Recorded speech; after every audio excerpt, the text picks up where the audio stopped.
पाहुयात पुढची बातमी। नवी मुंबईमधील नेरूळ जुईनगर विभागातील मनसेच्या उमेदवारांनी शक्ती प्रदर्शन केलेलं आहे आणि आपला उमेदवारी अर्ज दाखल केला आहे। शहरातील वाढत्या वायू प्रदूषणाचा निषेध व्यक्त करत मनसेच्या उमेदवारांनी मास्क घालून आपला उमेदवारी अर्ज दाखल केला आहे।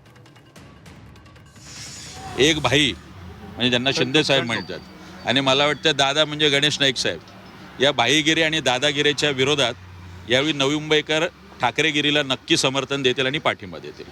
सर, महापौर मराठी होईल या संदर्भात कोणी वक्तव्य करताना बघायला मिळत नाहीये, तुमचं काय म्हणणं आहे? नवी मुंबई नाही, मला एक लक्षात येत नाहीये, हिंदुत्वाचा होईल असं पण म्हणते। फक्त तो हिंदुत्वाचा महापौर बिहार आणि उत्तर प्रदेशमधून आणू नये, आमचं एवढंच म्हणणं आहे। महाराष्ट्राची भाषा, मातृभाषा ही मराठी आहे।